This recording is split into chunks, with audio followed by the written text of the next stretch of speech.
centuries, men have used wigs to cover their baldness. The very earliest examples can be traced all the way back to ancient Egypt, where they were stuck to people's heads using beeswax. Imagine the countless generations of men who must have dreamed that one morning they would wake up with a full and replenished head of hair. Last weekend, Wayne Rooney proudly posted a picture of the top of his head on the internet, proclaiming, "I've had a hair transplant. I'm delighted." However, he has to brave, 50,000 people next time he appears in public. What was it like for you? Did you return to work the day after your hair transplant and just have to say nothing about why you suddenly have hair when you didn't before? Did you put on a wig? Was there a moment when you had to brave the office? Do tell us. Let's talk to Paul Oliver, who's consultant for the Vinci Hair Clinic in Manchester. Paul, you've had a hair transplant yourself. I certainly have, Jeremy. In fact, I've had 3 in total. Well, I've got a picture of you. I think it must be the most recent one. That's correct. Tell us when you started off having them. Well, I started losing hair when I was 17, so you can imagine how that feels when you're a 17-year-old lad and people start pointing out that you're going bald in the crown. But it didn't really become that noticeable till I was about 21. So that was 33 years ago. It was pretty crude technique back then. It was something called plug grafts. You might remember people like John Cleese had it done, Elton John, quite a few celebrities, but it was very noticeable. So having had that done... What was plug grafts? You burrow a hole in the skin, do you, or something? Plug grafts was unlike today where we take individual grafts and put them in one at a time, and I defy people to see a good transplant to say that any difference between that and natural hair. But plug grafts, they used to take 10 grafts at a time and put them in 10 at a time. And the common description of it was doll's hair. If you can imagine how doll's hair looks, it grows in clumps. That's exactly how plug grafts looked. So having had that done at 21, that was fine for a while, but then as other hair receded around it, it became more noticeable. So then I had to do other things. And fortunately, today's technique of FUT, or what Wayne had, FUE, as I say, you can't tell the difference between transplanted hair and non-transplanted hair. So we're there, are we? We've actually got the Holy Grail now. No, we haven't got the Holy Grail. The Holy Grail would be to give you a full head of hair. What we can do with transplants is give you hair back, but not to the density you had before you lost any. That we're waiting to happen when they finally learn to clone hair. When they clone hair, you can have as much as you can pay for. So at the moment they have to take it from somewhere, do they? Yes, the only person that can give hair to you is yourself, and obviously you can't give yourself so much hair from the back that you've got none at the back and loads on the top. That would be pointless. So we can take a certain percentage from the back, put it onto the top. Now, for guys who've lost a small amount, we can return them back to very close to what they were before.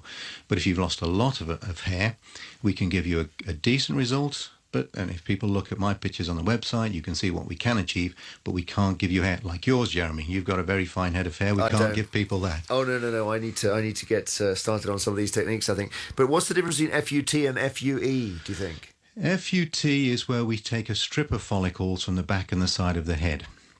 Now, that strip of follicles can contain anything up to 3,000 grafts, and then we dissect them up into each individual graft. That's very important. I say back in the day, they used to put them in groups, and now we divide them up and take each individual one. We put them in one at a time. It's a very long process, but it produces natural results.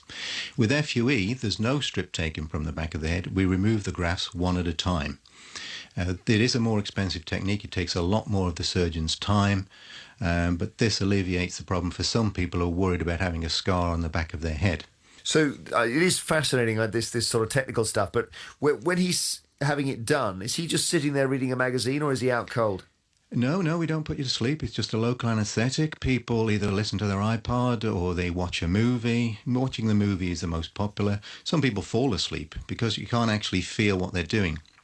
We anaesthetise the whole area, so whatever they're doing back there, you can't feel it. And some people, but for my last one, I fell asleep. They had to wake me up at the end and say, we're done.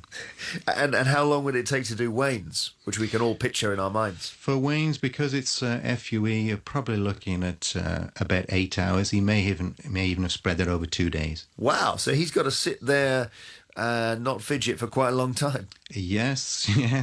And that's why it's good to fall asleep, because then it just all passes very quickly and very painlessly, and say they wake you up at the end and say, you have new hair. Okay, and when those new grafts go in, what makes them grow? Well, it's the best analogy I can give for that is if you have a plant in your back garden and you dig it up and you plant it in the front garden, eventually the roots take place and it grows. It's pretty simple as that. You're Really? taking the root, you're putting it into a different part of the scalp, the blood vessels eventually attach, and it starts to grow just like it would at the back. It grows on the top. And you're suggesting that at some point they will be able to take you in on the Monday, take some hair, have you back a month later and have grown an entire cloned head of hair from the sample you get, and then they give you the full John Travolta.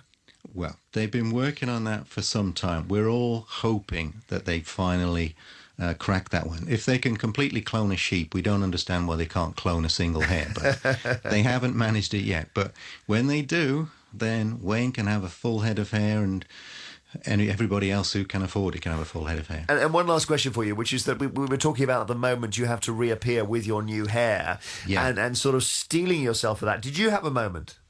Well, that's a very good point, because I always tell people who come in for a consultation that if you can take 2 weeks off work and go back after the 2-week period, so having had it done right at the beginning of the 2 weeks, your appearance is very similar before you had anything done, because the little scabs that are associated with the new hair, they will fall away in 10 days or so. Your scalp will be a little bit pinker, but you can always put that down to the sun this time of year. The little hairs that are attached to the grafts, we expect those to fall away in the first 2 weeks, because that isn't the hair that's going to grow for life. That will start to come through in about 3 months' time.